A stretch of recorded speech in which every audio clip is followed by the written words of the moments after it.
Bienvenidos. Hoy vamos a poner en contexto tres temas muy importantes. Primero vamos a hablar de la situación en Argentina, luego de la polémica en la que se ha visto involucrado Javier Milei en los últimos días. También vamos a hablar sobre la administración de Trump y las nuevas estrategias que tiene con respecto a lo que va a hacer Rusia y la guerra en Ucrania. Y por último vamos a hablar sobre las políticas de aranceles del presidente estadounidense con respecto a los diferentes países que vienen teniendo bastantes efectos interesantes. Pero comencemos primero con Argentina, una situación compleja. En los últimos días el presidente Javier Milei a través de sus redes sociales promocionó una criptomoneda que tenía, digamos, el objetivo de ayudar a las pequeñas empresas. Esta criptomoneda comenzó a subir, luego se desplomó, generando pérdidas para los traders que se habían arriesgado en comprarla.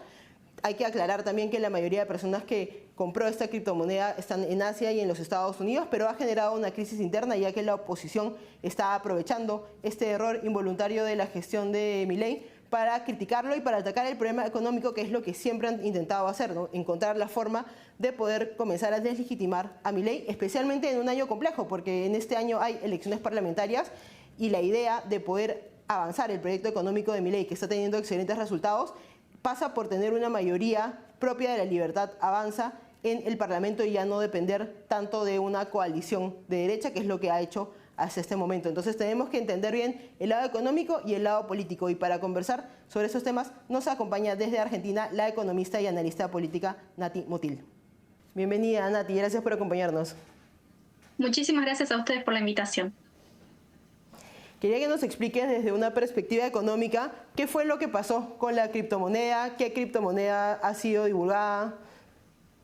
Bueno, es una gran pregunta en el mundo. A ver, en términos sencillos, ¿qué es una criptomoneda? Es una moneda digital que detrás de ella está la tecnología blockchain y sirve como las monedas tradicionales para llevar adelante transacciones. Entonces, a grandes rasgos existen tres tipos de criptomonedas o grupos de criptomonedas. Por primer lugar tenés a lo que es Bitcoin, que actualmente es como el oro, digamos, sirve o es el oro futuro, ¿no?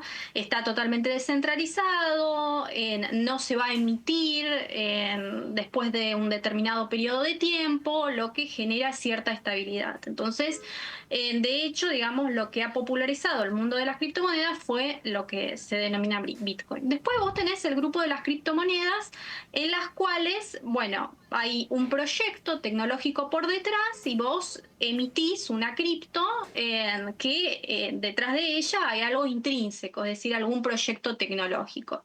Y después tenés el otro grupo de las criptomonedas, como por ejemplo una meme coin, Dogecoin, ¿no? Que lo ha popularizado en su momento Elon Musk, en el cual, bueno, no tenés ningún valor intrínseco por detrás, tampoco, digamos, es totalmente descentralizado, está en manos de alguna persona, en general entre el 80 al 60% de esas criptomonedas, en muchos casos, y son bastante volátiles. En general, a veces se las utiliza para hacer trading.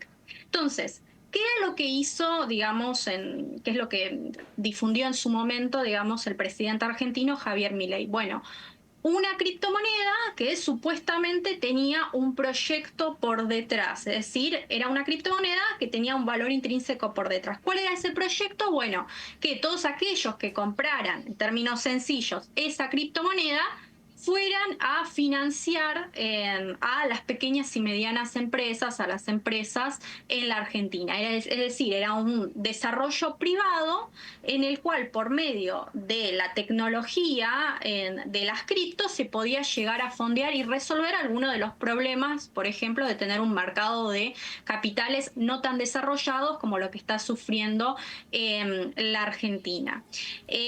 Después, ¿qué sucedió? Bueno, que no se lo ha auditado, fue un error del gobierno, lo reconoció el propio gobierno, bien esta criptomoneda, que en realidad, bueno, tenía, digamos, ciertos errores y al parecer, digamos, se convirtió como una especie, o al final era una meme coin, es decir, no tenía ningún proyecto tecnológico, valor intrínseco, digamos, por detrás, y hubo aquellos que tenían gran parte, digamos, de la tenencia de las criptomonedas, que muy probablemente eran los desarrolladores de esa criptomoneda. Bueno, cuando se fue al alza, porque, bueno, se lo había difundido este proyecto, salieron a vender esa criptomoneda y bueno, eso generó pérdidas de los que habían entrado posteriormente, ¿no? Entonces, a grandes rasgos, eso es lo que sucedió. Un error que, bueno, se cometió lamentablemente desde el gobierno argentino, desde la ingenuidad y también desde la buena fe, porque realmente es cierto que el gobierno, el propio presidente ha reconocido que son muy optimistas de la parte tecnológica y de hecho el modelo de desarrollo económico en la cual tiene en mente en la cabeza el actual gobierno es justamente tiene un sesgo muy fuerte en materia tecnológica. El tema es que las criptomonedas, bueno, tienen ¿no? Sus implicancias, es un poco más complejo, digamos, este ecosistema. ¿Y quiénes habrían sido los principales beneficiados de lo que ha ocurrido con esta criptomoneda? A ver, actualmente no podemos decir, digamos, quiénes han sido los principales beneficiarios. Uno dice, bueno, los que han tenido inicialmente la gran parte de la tenencia de esta criptomoneda, esta Libra, que han sido los desarrolladores propios de las criptomonedas. Pero bueno, eso después lo va a tener que avalar, digamos, o lo va a tener que revisar lo que es la justicia. En todo caso, digo, acá no tiene nada que ver el presidente argentino, que creo que ha sido el más perjudicado en esta situación. Únicamente ha querido hacer un acto, digamos, de buena fe, tratando de ayudar al sector privado en la Argentina y bueno, en el medio cometió, digamos, el error de difundirlo en sus redes sociales sin haberlo auditado, digamos, previamente. Y por otro lado, entonces, ¿quiénes serían los principales afectados de lo que ha ocurrido? Porque bastante de la narrativa que hay es que se ha, digamos, afectado a las poblaciones más vulnerables en Argentina. No, para nada. De hecho, es cierto que la Argentina es uno de los 5 países que mayor en la región latinoamericana transaccionan con criptomonedas. Es cierto, se ha hecho un boom desde digamos, la pandemia, las restricciones de capitales en la Argentina. Se ha creado un ecosistema, pero la realidad es que en general no hay mucha educación financiera, no hay mucha educación de cómo utilizar estas criptomonedas, no era tan fácil acceder a lo que es Libra. Entonces, en la Argentina no sería el problema. Sí, lo que, bueno, se ha podido determinar es que los mayores perjudicados en los países ha sido en Estados Unidos, en algo de Asia, que de hecho eran los países de origen de muchos de estos desarrolladores, en Europa, en España ha habido también muchos casos, que de hecho, digamos, estos desarrolladores han utilizado el nombre del presidente argentino para unas horas antes del lanzamiento dar información, o es lo que, bueno, se ha difundido en algunos medios de los propios afectados, y bueno, estos fueron los que entraron y bueno, cuando se alzó y estos pocos vivos, digamos, que lo han desarrollado salieron, bueno, terminaron perdiendo. Igualmente, desde el viernes hasta ahora, ha habido un crecimiento en lo que es Libra del 300% de rendimiento, así que, bueno, vemos cómo sigue la situación. ¿Y cuáles serían las consecuencias económicas de lo que ha pasado en Argentina y también para el mercado de la criptomoneda, ¿no? Porque también va a tener un efecto un poco más general, tal vez, a cómo se lidia con este tipo de monedas digitales? Sí, es una gran pregunta porque sí, es cierto. En lo que es el mundo de las criptos, sí, esta noticia afecta muchísimo porque como el mundo de las criptos depende de justamente la confianza muchas veces de que haya más personas que se arriesguen a adoptar esta tecnología, porque no deja de ser como Internet, ¿no? En su momento no deja de ser una nueva tecnología y siempre cuando aparecen estas nuevas tecnologías genera desconfianza desde el desconocimiento, desde no saber cómo utilizarlo. Y de hecho hemos visto algunos comentarios en los cuales, bueno, relacionaban Libra con Bitcoin cuando son dos mundos completamente distintos. Entonces, sí es cierto que siempre este tipo de noticias a nivel internacional le termina impactando negativamente a lo que es el mundo de las cripto, más que nada por agudizar una crisis hasta de confianza en este ecosistema. Después se recompone, digamos, a la larga, pero termina siendo bastante dañino. Por el lado de las consecuencias económicas para la Argentina, en los primeros días, después de toda esta polémica, este run, sí es cierto que hubo una caída en la bolsa en Argentina, cayeron acciones, cayeron bonos, subió lo que es el riesgo país, el dólar también blue en la Argentina, bueno, se ha alzado, ha tocado inclusive, creo que superado los en 1.155 pesos, digo, ha habido como una crisis, un ruido, una sobrereacción ante la noticia que era de esperarse. Después, a lo largo del día, eso se fue diluyendo. De hecho, se ha recuperado en el día de ayer lo que son las acciones, los bonos argentinos, ha mermado un poco la baja lo que es el riesgo país. Entonces ya te da una señal de que en realidad el mercado no está mirando mucho esto, pero sí lo que está mirando es, por ejemplo, la renegociación con el Fondo Monetario Internacional, cómo es que la Argentina encamina, digamos, desde la parte política este nuevo, digamos, equilibrio, consenso en materia económica, en términos de equilibrio macroeconómico, es decir, si es sostenible o no esto en el tiempo. Recordemos que en la Argentina va a haber elecciones de medio término, termina siempre condicionando lo que es la parte económica. Hoy creo que el mercado está mirando esto, si realmente el fondo le va a girar fondos y eso va a acelerar lo que es la salida del cepo, que lo que estarían, digamos, los mercados esperando para apostar fuertemente para un país como la Argentina.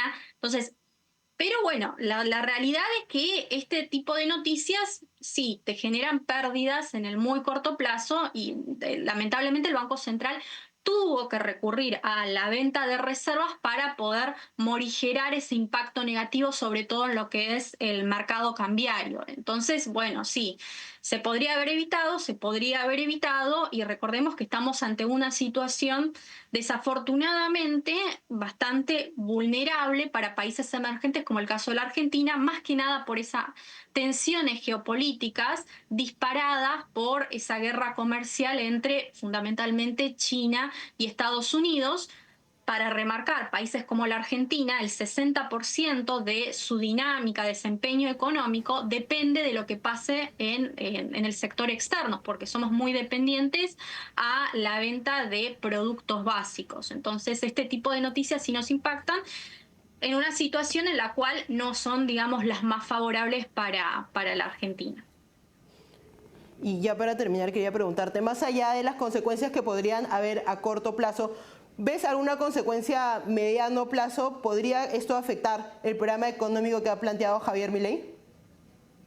No, a ver, en tanto y en cuanto, digamos, no haya pruebas, porque hubo muchos rumores, es cierto, pero no ha habido pruebas fehacientes de que el gobierno estuvo realmente implicado. Creo que, bueno, el mensaje que terminó tomando el mercado es que fue un error desafortunado del presidente, pero no más allá de eso.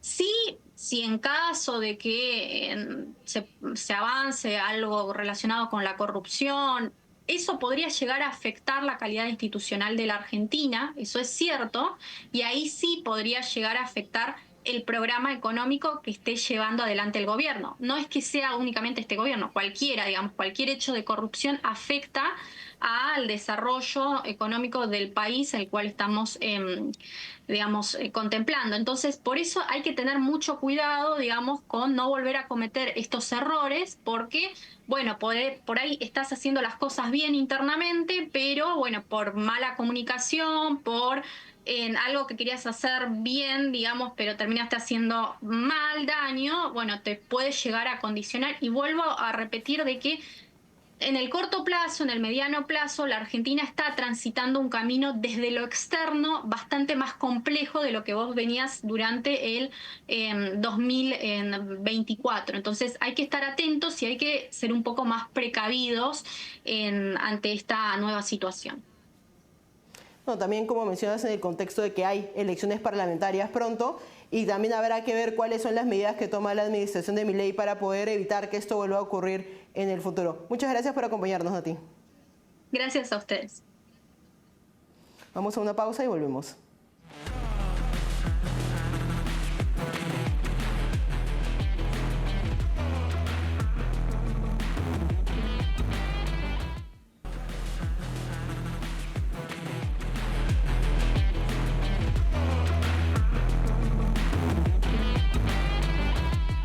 de vuelta y seguimos hablando sobre la situación en Argentina, pero ahora desde un cariz más político.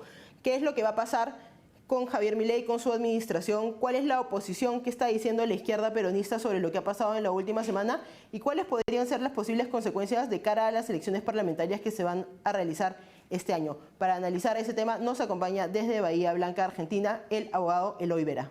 Bienvenido, Eloy, ¿cómo estás? Hola, Araceli. Muy bien, gracias por recibirme. Quería preguntarte, digamos, luego de todo lo que ha pasado esta semana, ¿cuáles crees que van a ser las consecuencias políticas para Javier Milei? Bueno, para quienes no sepan, Milei está acusado de haber promovido una estafa en criptomonedas. Él asumió que por un error de él y de su equipo difundió un esquema de criptomonedas que se conoce como un rug pull, que es básicamente un esquema de criptomonedas en el cual un montón de gente entra porque lo difundió una personalidad famosa, en este caso el presidente, para inflar artificialmente valor, y la gente que tenía la mayor parte de esa criptomoneda la vendió a un precio artificialmente alto y dejó a los demás atrapados con un precio ya colapsado. Las consecuencias políticas por ahora no se están viendo. Se especulaba mucho sobre lo que iba a pasar con la apertura de los mercados en Estados Unidos este martes, que al parecer no reaccionaron, las acciones argentinas siguen subiendo.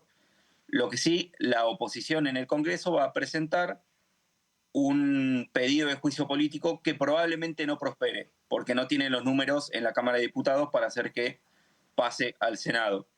Lo que sí, probablemente el gobierno va a empezar a ejercer un poco más de precaución y va a tener que reorganizar el entorno del presidente y, como él mismo dijo en una entrevista, erigir murallas para que no sea tan fácil que se acerque hacia él gente y, sobre todo, descabezar al responsable de que se haya acercado a esta persona y haya caído en esta estafa. Desde diversos grupos de la izquierda se ha hablado de que esto ha sido un escándalo sin precedentes en la política argentina. ¿Cómo han tomado, digamos, la oposición, la izquierda peronista en Argentina, lo que ha ocurrido más allá del tema del impeachment, que es otra pregunta que te haré después? Bueno, primero que nada hay que matizar el tema de que sea un escándalo sin precedentes. La Argentina, desgraciadamente, como la mayor parte de los países de Latinoamérica, estamos muy acostumbrados a este tipo de escándalos.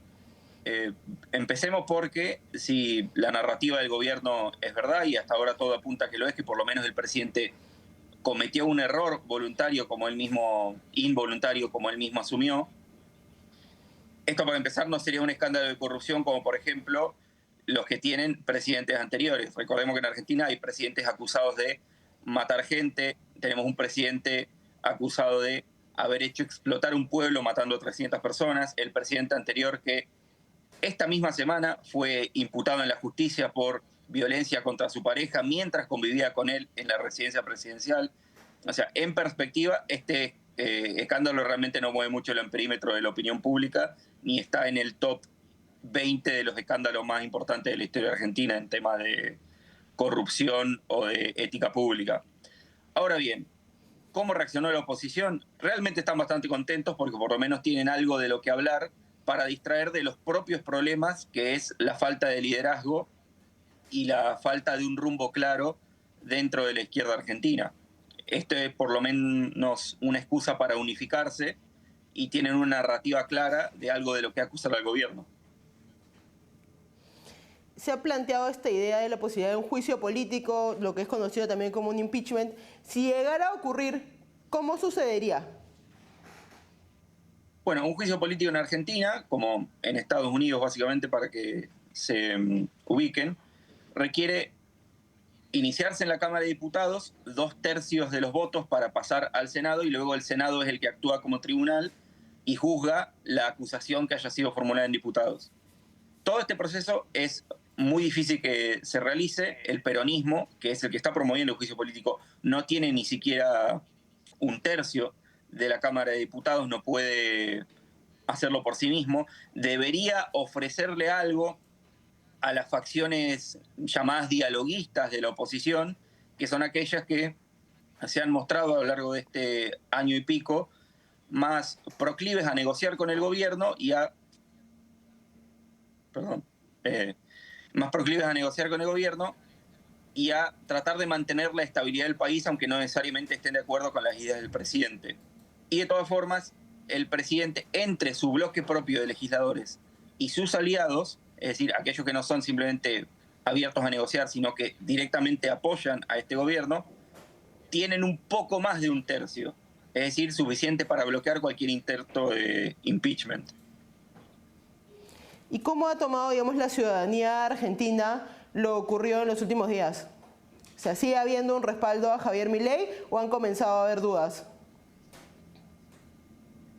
Hasta hace poco las encuestas siguen bastante igual. Lo cierto es que la opinión pública no se ha movido demasiado por este tema. La mayoría de los argentinos no saben qué es una criptomoneda, ni invierten en este tipo de activos. La gran mayoría de las personas que fueron afectadas por esta criptomoneda Libra son extranjeros. Si hay algún tipo de consecuencia, aparte de las políticas que estamos mencionando recién, probablemente sean judiciales y no en Argentina, sino en Estados Unidos, donde se encuentra la mayor parte de los afectados.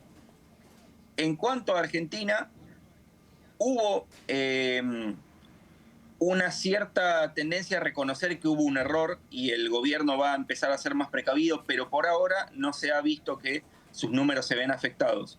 Las últimas encuestas que vi que salieron hoy mismo indican que hay cierto consenso en que el gobierno efectivamente cometió un error, que no fue algo culposo ni doloso, pero que de todas formas indica una cierta torpeza, un cierto amateurismo de la gente que rodea al presidente y que les gustaría ver que eso cambie. Pero en sí sigue habiendo apoyo al proyecto, sobre todo por esto que estaba diciendo, que no hay un liderazgo claro en la oposición y no hay alguien que pueda capitalizar este error del otro lado.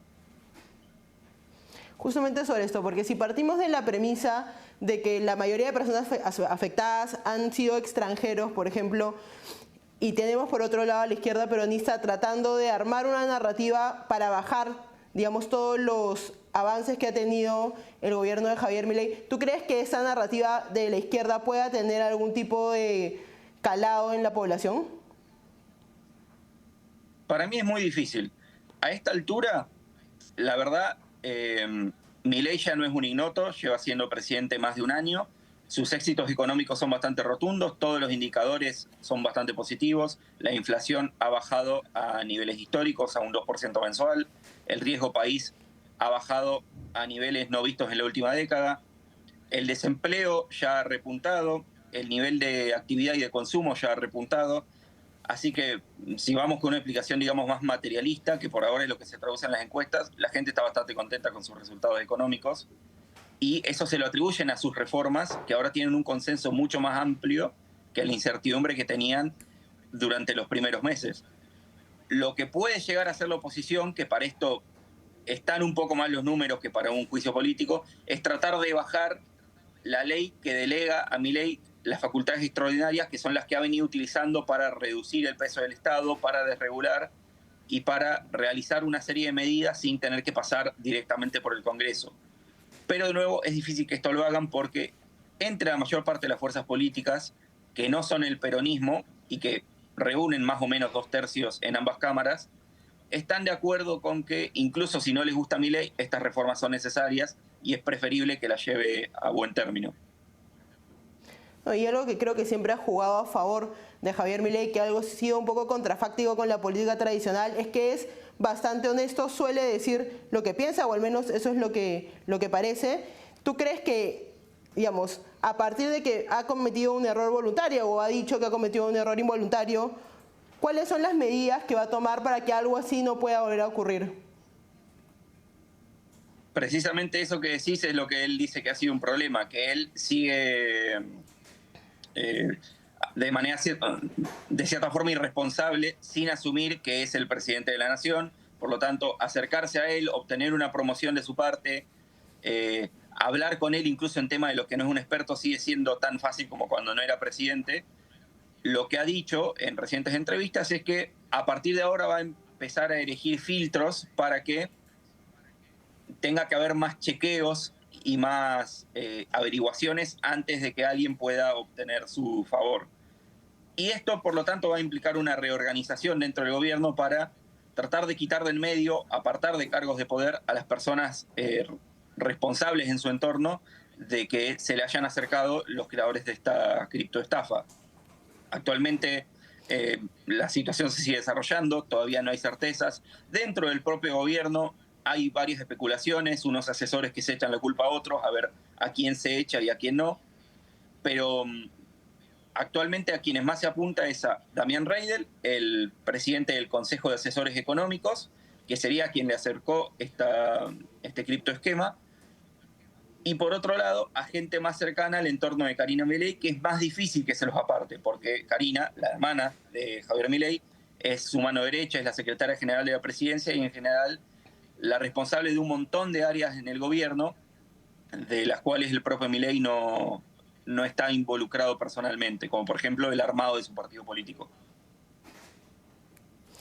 No, y además creo que todavía quedan para ver en las próximas semanas cómo termina de desenlazarse ese tema y también cómo podría afectar a las próximas elecciones parlamentarias que van a ser fundamentales para que Javier Milei continúe con su proyecto político. Así que estaremos analizando eso. Muchas gracias por acompañarnos, Eloy.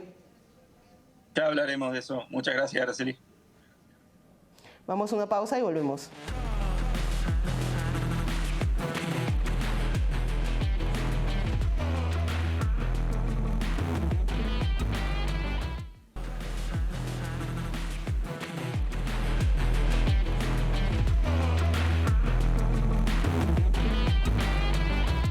Estamos de vuelta y ahora vamos a hablar sobre la estrategia que va a tener la administración de Trump con respecto a Rusia y a la guerra en Ucrania, porque es una estrategia que parece tener diferencias bastante marcadas con respecto a la estrategia de Joe Biden. En los últimos días, representantes del Departamento de Estado de los Estados Unidos y del Ministerio de Relaciones Exteriores de Rusia se reunieron en Arabia Saudita con la idea de poder comenzar las negociaciones para ponerle fin a la guerra en Ucrania. Esta es una diferencia importante porque se está dejando de lado al presidente ucraniano Zelensky, se está dejando de lado a la Unión Europea y también porque en los últimos días Donald Trump ha tenido publicaciones en las que ha tenido una especie de cambio de narrativa con respecto a la gestión anterior y también palabras muy fuertes contra Zelensky. Lo ha calificado de dictador, por ejemplo, y por otro lado también ha golpeado un poco a la Unión Europea señalando que Estados Unidos ha gastado 350.000 millones de dólares en ayuda a Ucrania, mientras que la Unión Europea ha dado menos. Todo el conjunto de la Unión Europea ha dado 200.000 millones de dólares menos, con lo cual esta estrategia busca cambiar eso y ponerle fin a la guerra de Ucrania. Ciertamente una situación bastante compleja, pero que hay que analizar porque hay muchos actores que están de por medio y hay muchas consecuencias geopolíticas que tomar en cuenta. Para analizar ese tema nos acompaña desde Toulouse, Francia, el geopolitólogo César Sabas. Bienvenido, César, ¿cómo estás? Muy bien, Araceli, muchas gracias. Para entender lo que ha venido ocurriendo en las últimas semanas con el tema de Ucrania, Rusia, Zelensky, Putin, quería preguntarte por esta reunión de altos funcionarios que se dio hace algunos días en la que estuvo el Departamento de Estado de los Estados Unidos, también el Ministro de Relaciones Exteriores de Rusia. ¿Qué es lo que ha pasado en esa reunión? ¿Cuáles son las conclusiones que podemos sacar? Bueno, todavía no tenemos un documento formal, solamente tenemos algunas filtraciones, pero básicamente los Estados Unidos y Rusia están queriendo, digamos, restablecer las relaciones y llegar a una especie de acuerdo global, incluso más allá de la guerra de Ucrania. Y por eso, pues, la reunión fue con Marco Rubio, el secretario de Estado, Mike Waltz, que es el consejero de Seguridad Nacional de Estados Unidos, y por parte de Rusia, pues, fue nada menos que Sergei Lavrov, quien ha sido el ministro de Relaciones Exteriores de Rusia durante 21 años. Y quien fue el que estaba encargado de llevar las negociaciones entre Rusia y Estados Unidos a finales del año 2021. Las negociaciones que pues fracasaron, que no se dieron y que condujeron a la actual guerra en Ucrania. Lo que estamos viendo es pues básicamente que los grandes, que son Rusia y Estados Unidos, se ponen de acuerdo, dejan de lado a los países menores, que vendría siendo Ucrania, por supuesto, pero también la Unión Europea, y entre grandes potencias se entienden. Así que están tratando de llegar a algún tipo de acuerdo, y esto muy, muy importante, en parte se debe no solamente a la victoria de Rusia en la guerra de Ucrania, en el terreno, tanto a nivel militar como a nivel de su producción militar, de su complejo militar industrial, sino también a la creciente amenaza de China para Estados Unidos Y pues como se vino advirtiendo por mi persona en entrevistas anteriores, Estados Unidos no podía mantener ambos frentes abiertos, uno con Rusia y otro con China. Tendrá que cerrar alguno de los dos frentes. Y pues la administración Trump considera que China es un peligro mucho más importante para los intereses norteamericanos, así que está tratando de cerrar el frente ruso en los mejores términos posibles. ¿Qué es lo que hacen las grandes potencias? Se ponen de acuerdo y una dice, pues bueno, yo me voy a retirar, mi aliado perdió, pero yo no me puedo retirar de forma deshonrosa, con ánimos de derrota, así que llegan a algún tipo de acuerdo por el cual la otra gran potencia, que en este caso viene siendo Estados Unidos, se retira pero con todos los honores, con algún tipo de acuerdo, bien sea a través de las tierras raras, de inversiones conjuntas entre Rusia y Estados Unidos en el Ártico, pues ya veremos, pero quien pierde es el que va a pagar la factura, que en este caso es Ucrania y en otra medida la Unión Europea. ¿Y por qué sacar esos dos actores de la negociación? O sea, ¿cuál es la estrategia de negociar directamente con Rusia sin la presencia de Zelensky y sin la Unión Europea? Primero, porque son los grandes los que negocian, los otros no tienen nada que negociar. Putin tiene cartas muy poderosas en la mesa, lo acabo de decir, o justamente ahora mismo, hoy Trump tiene cartas muy poderosas porque tiene mucho territorio. El otro que tiene las cartas es Estados Unidos, que ha puesto el dinero. La Unión Europea también ha puesto mucho dinero, pero quien ha puesto las armas es Estados Unidos y es quien tiene el poder. Así que son ellos dos quienes tienen que negociar. Ucrania ya perdió la guerra. Tiene una crisis de reclutamiento. No tiene dinero. Sobrevive en base al flujo infinito de dinero que proviene de Estados Unidos y en menor medida de la Unión Europea. Así que no tiene nada que negociar, no tiene cartas. Y la Unión Europea, pues, es el actor que no supo entender sus intereses estratégicos y tampoco está en la mesa. Además de que los rusos exigieron, y ya aquí como el factor, digamos, determinante de las negociaciones, de que no estuviesen, entre comillas, factores irritantes en las negociaciones. Y es lógico porque si Estados Unidos y Rusia van a negociar sus propios intereses, muy probablemente, y es lo que va a pasar, el resultado de esa negociación no le va a convenir a los actores que están dejando por fuera, que son los europeos y los ucranianos. Y Estados Unidos, si quiere avanzar en sus intereses estratégicos, va a ser mejor, o con lo que está haciendo, negociar de tú a tú con Rusia. Esto no es nuevo, lo que está haciendo Trump no es nuevo. Básicamente tenemos siglos de ciencias políticas en los cuales las grandes potencias se han comportado de la misma manera. Fue advertido en el año 2022, los europeos no lo entendieron y ahora están pagando las consecuencias, y por supuesto también los ucranianos. No, y además, la guerra de Ucrania es algo que ha dividido bastante la política en los Estados Unidos. Dentro del Partido Republicano hay bloques que están a favor de seguir financiando la guerra y hay bloques que están bastante en contra. Y las últimas declaraciones de Trump nos dan a entender más o menos por dónde está cayendo, porque ha llamado dictador a Zelensky y ha también criticado la gran cantidad de dinero que ha dado Estados Unidos para financiar lo que viene ocurriendo en Ucrania. ¿A qué responde, digamos, esta narrativa un poco más dura en contra del presidente ucraniano? Bueno, eso es parte de las negociaciones que se está dando entre rusos y norteamericanos. Los rusos están exigiendo la cabeza de Volodymyr Zelensky. Es decir, ellos no se conforman solamente con el territorio que tienen hasta ahora. ¿Y por qué sucede esto? Porque Rusia puede continuar la guerra. Ellos tienen un complejo militar industrial que ha funcionado sin interrupciones, que está produciendo una cantidad enorme de armamentos. Para poner en ejemplo, toda la Unión Europea produce en un año lo que están produciendo los rusos en 3 meses. Eso quiere decir que la guerra no es sostenible para los europeos, pero sí para los rusos. Cuando llegamos a este punto, los rusos ponen condiciones incluso más allá de lo que dicta el campo de batalla ahora. Porque si decimos, bueno, pero tú todavía no has tomado Kiev, los rusos van a decir, bueno, entonces yo me voy a esperar la guerra 2 años más a cuando la tomen. Si quieren finalizar la guerra ahora, tienen que darle concesiones a los rusos. Ellos han puesto sobre la mesa que Volodymyr Zelensky tiene que salir antes de que finalice la guerra. Están pidiendo la cabeza de Zelensky. Esto pasa siempre, el que es derrotado pues termina saliendo de alguna forma. Vemos ahorita otro síntoma que en la cumbre del G7 que se está llevando a cabo, en la declaración conjunta, Estados Unidos se negó a que sea considerada Rusia como la agresora en la guerra, y ya eso lo había dicho Trump, que quien provocó la guerra fue Ucrania. ¿Por qué se da esto? Porque indistintamente de lo moral o de lo ético, las relaciones internacionales son amorales. Indistintamente de eso, quien queda como el agresor en toda guerra es quien perdió. Aún así, en la verdad, haya sido la víctima. Y quien gana la guerra, aún así sea el victimario, indistintamente de eso, pero el que gana es el que queda como el que se estaba defendiendo. Así ha sido a lo largo de la historia de la humanidad.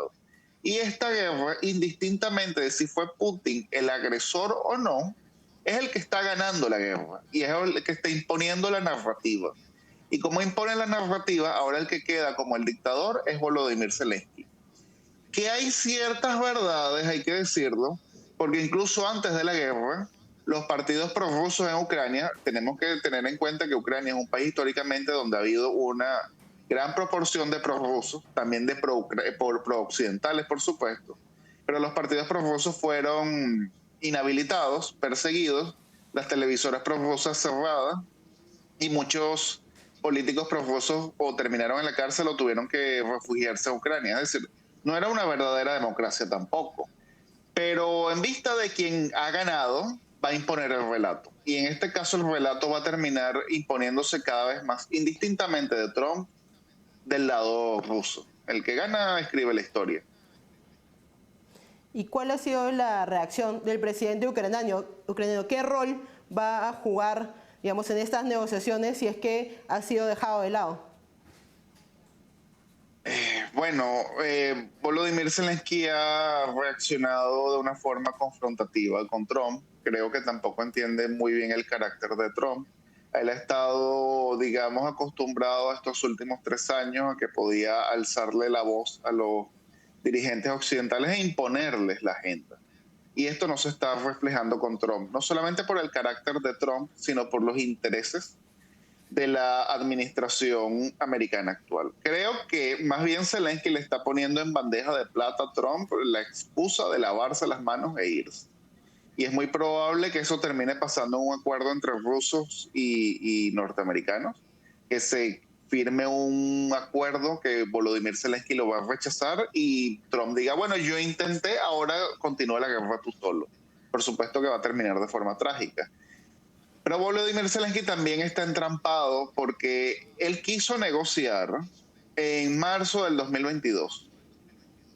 Él perdió la oportunidad de negociar antes del inicio de la guerra, pero una vez que empezó la guerra, los rusos tomaron cierto territorio en Estambul con la mediación de Erdogan. Él quiso negociar y se iba a llegar a una paz por medio de la cual los rusos se iban a retirar de la mayor cantidad posible de territorio ocupado y Ucrania simplemente se limitaba a no entrar en la OTAN y a darle garantías de seguridad a Rusia. Iba a tener una soberanía militar de forma limitada, pero de resto iba a tener mucha soberanía. El problema es que ese acuerdo fue boicoteado por Boris Johnson, que le dijo a Volodymyr Zelensky que continuara la guerra y que Occidente le iba a dar todo el apoyo bélico necesario para ganarle a Rusia. Lo cual fue cierto, le dieron todas las armas, pero calcularon mal, digamos, hasta qué punto Rusia podía soportar todo eso y hasta qué punto la economía rusa podía sobreponerse a las sanciones. De ese error de cálculo llegamos a la tragedia actual. Entonces Volodymyr Zelensky está entrampado porque no puede aceptar este tipo de acuerdo que sería muchísimo peor de lo que él pudo haber aceptado en marzo del 2022. Y de paso hay una corriente ultranacionalista dentro de la Guardia Nacional Ucraniana, que es el batallón Azov, que prácticamente en múltiples ocasiones ha dejado entrever que ellos estarían dispuestos inclusive a tomar acciones armadas en contra del gobierno ucraniano, véase un golpe de Estado, si se traicionan los intereses de Ucrania, porque esto es un batallón que está dispuesto a inmolarse. Estamos hablando de ultranacionalistas radicalizados. Entonces, ante este avispero, pues lo que vendrá ahora es abrir una caja de Pandora. Y por eso, porque Volodymyr Zelensky, aparte de que está en una situación ni siquiera diría incómoda, sino terrible, pues lamentablemente tiene muy pocas cartas en la mesa y ve que el jugador adverso saca cada vez mejores cartas. Entonces está en una posición muy difícil. No, ciertamente también es una posición bastante compleja porque es difícil entender cómo todo esto va a terminar acomodándose, especialmente con el cambio de gobierno en los Estados Unidos. Y como bien dices, nos queda claro de que Trump ha asignado como enemigo principal China y está tratando de ver cómo cierra frentes que han dejado abiertos por mucho tiempo, no solo Rusia, también en Medio Oriente, y eso va a tener consecuencias geopolíticas importantes. Gracias por acompañarnos, César. Fue un gusto, Aracelis. Vamos a una pausa y volvemos.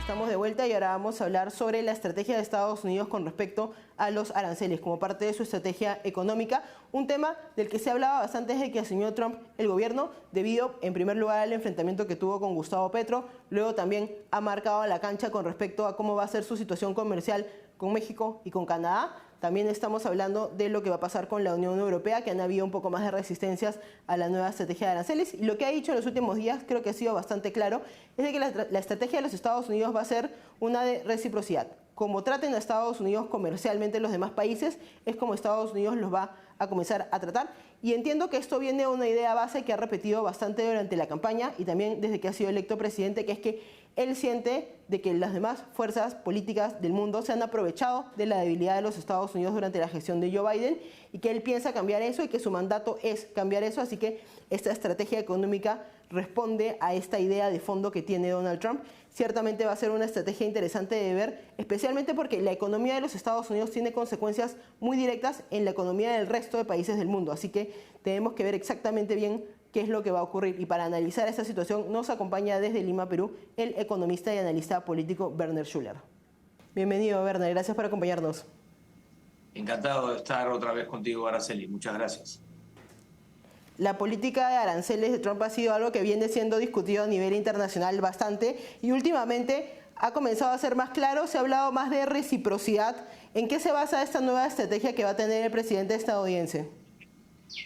Bueno, primero quisiera discriminar dos situaciones, ¿no? O dos mecanismos diferentes que han utilizado o está utilizando la administración Trump de cara a este tema de los aranceles, ¿okay? El primero es el de negociaciones rápidas. Lo ha utilizado el tema de los aranceles para, digamos, poner rápidamente que tomaría medidas duras en relación a sus vecinos y a aquellos que rápidamente no entren a resolver problemas muy complejos y que generan muchísimos problemas en la economía americana. Estamos hablando de la inmigración, estamos hablando del narcotráfico, para simplificar y personificar con Colombia, Canadá y México particularmente. Entonces, ese es un frente, pero es más de negociación, es más de un trabajo de poner el pie en alto con la potencia y la fuerza que tiene Estados Unidos, y hasta lo que yo puedo entender le está dando resultados. Ya está en la mesa Canadá, está en la mesa Colombia, está en la mesa México. Por lo tanto, esa estrategia le ha venido funcionando y creo que va a seguir funcionando porque no tenía intenciones de gravar a la loca, digamos, las importaciones de estos países. Más allá de, y ahora entro a la pregunta tuya, es clara la diferencia entre lo que se entendía era el mensaje de ir a poner aranceles con fines de recaudación para recuperar diferencias en las balanzas comerciales con los países. Las balanzas comerciales es cuánto te vendo y cuánto me compras, ¿no? y eso te genera desbalances en la relación. Pero más que eso, hoy a lo que creo se refiere, a lo que todo indica, se refiere la política arancelaria de la administración Trump, es a equilibrar las relaciones. Y cuando uno habla de equilibrar, es que se supone que existen desequilibrios, ¿correcto? Entonces, no es un trabajo simple porque el asunto fiscal, el tema tributario en los países es siempre complejo y en las relaciones internacionales hay que hilar muy fino y hay que estudiar y trabajar mucho. Sin embargo, lo que yo entiendo que quiere hacer la administración Trump es dejar de ser el que esté pagando indirectamente, por ejemplo, subsidios a la industria automotriz en Europa, o pagando indirectamente subsidios de los gobiernos a la producción agrícola, que después termina en el mercado americano. Porque lo que tenemos que tener claro es que cualquier incremento en la estructura de los precios lo termina pagando el consumidor directa o indirectamente, porque eso a veces genera también otras distorsiones que en el país de destino, no es el caso de los Estados Unidos, pero otros países en los que se subsidia al consumidor, por lo tanto se genera una vorágine de desequilibrios y distorsiones. Entonces, resumiendo, pienso que la estrategia pasa por equilibrar las cosas y llegar a una situación justa según el criterio de los Estados Unidos. Y sin embargo, los medios tradicionales en Estados Unidos vienen criticando estas medidas diciendo que van en contra del libre mercado, que son proteccionistas. ¿Crees que tiene sentido esta crítica, esta calificación de la política arancelaria de Trump? Asumamos por un momento, Araceli, que es cierta el discurso de Trump o de la administración Trump y que lo que quiere es equilibrar las cosas. Repito, si había un desequilibrio, lo que pretende es con eso nivelar la relación. Entonces, no debemos confundirnos con lo que dice la media, no debemos confundirnos con lo que, por ejemplo, países de la Unión Europea, porque es muy difícil ahora encontrar una versión de la Unión Europea, ¿no? Es como dijo Kissinger en un momento, dígame cuál es el teléfono de la Unión Europea, hay 27 países ahí y casi 27 voces. Por lo tanto, lo que creo que hay es una preocupación muy grande, porque durante, yo diría, decenios han vivido un desequilibrio favorable a Europa. Esto comienza a finales de la guerra, por supuesto que había que reconstruir Europa, etcétera, pero lo que hoy día hay es un desbalance muy grande y las condiciones de operación y de producción en estos países no tienen la misma estructura desde el punto de vista de los subsidios, como había mencionado yo, o aranceles también puestos a productos procedentes del exterior, digo del exterior de la Unión Europea, fundamentalmente en este caso de Estados Unidos, ¿no? Y también hay que entender que el tema arancelario a nivel global, nadie se queda fuera, es decir, todos los jugadores en el planeta, ¿no? Juegan y tienen una parte, algunos muy pequeña y algunos otros muy grandes, como China, por ejemplo. Por lo tanto, yo no comparto la visión de que esto pretende romper las reglas del libre mercado, no comparto que la intención de los Estados Unidos sea hacer una especie de todo hacia adentro y volver al proteccionismo tradicional que siempre es destructivo. Y justamente por eso, porque una de las líneas base parece ser en el discurso de Trump también esta especie de equilibrio que mencionas, la idea de que por mucho tiempo se han aprovechado de los Estados Unidos y que él va a ponerle pare a esto. Si lo que está haciendo Trump en todo caso es buscar un equilibrio, una relación de reciprocidad real con el resto de países, ¿por qué hay tanta oposición de ciertos sectores políticos a este nuevo equilibrio que está planteando? Es que esos desequilibrios son ventajas a costa de los precios que los americanos, en este caso, los precios que los americanos enfrentan, ¿no? Precios por los productos, servicios, etcétera, pero además son condiciones especiales que tienen aquellos que producen estos bienes y servicios en los otros países, dígase la Unión Europea en este caso. Entonces, el efecto va primero por el consumidor y segundo va por la industria interna, la industria doméstica norteamericana, que trabaja en condiciones diferentes.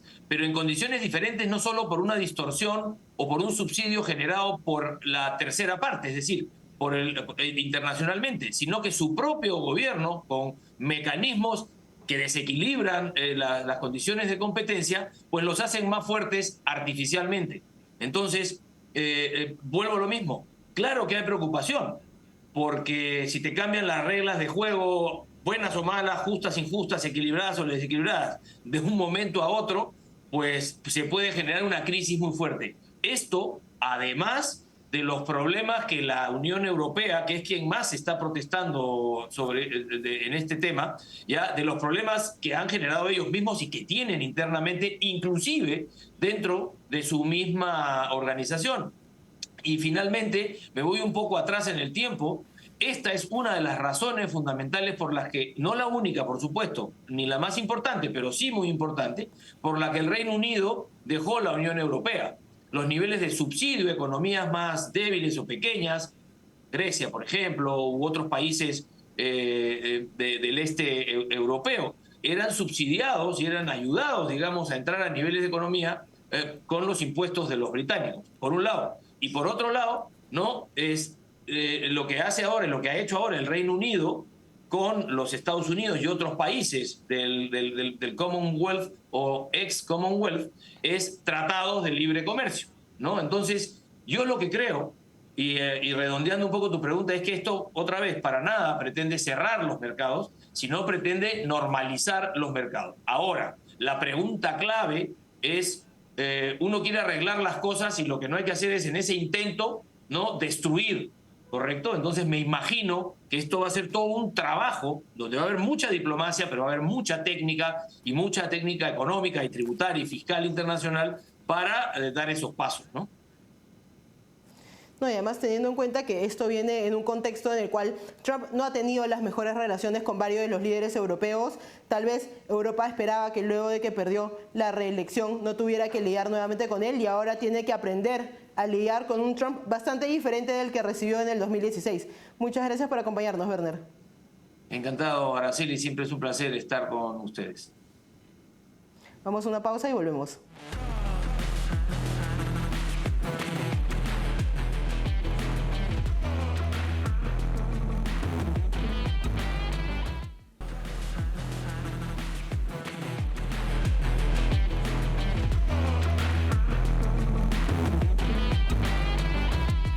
De vuelta, y ahora vamos con las conclusiones del programa y nos vamos a concentrar en lo que ha pasado en Argentina luego del error involuntario de Javier Milei en compartir una criptomoneda.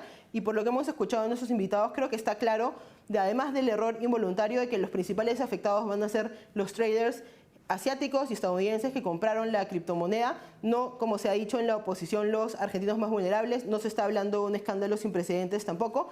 Y a pesar de la narrativa que hay de la oposición argentina al gobierno de Milei, parece que los ciudadanos argentinos y la economía argentina han terminado cayendo un poco más del lado del presidente por el vínculo de confianza que se ha formado en el último año. Ciertamente, ni la bolsa ni los ciudadanos parecen creer que lo que ha ocurrido ha sido un escándalo de corrupción, y lo que viene es que el presidente tome las medidas para que esto no vuelva a ocurrir, y va a tener una prueba bastante pronto también, porque van a haber elecciones parlamentarias, lo que va a poder permitirle a él probar qué tal está realmente su gestión y cómo los argentinos están viendo que la economía está mejorando, y a partir de eso seguir con lo que viene siendo una presidencia en términos económicos y políticos bastante buena. Eso ha sido todo por hoy. Muchas gracias por acompañarnos.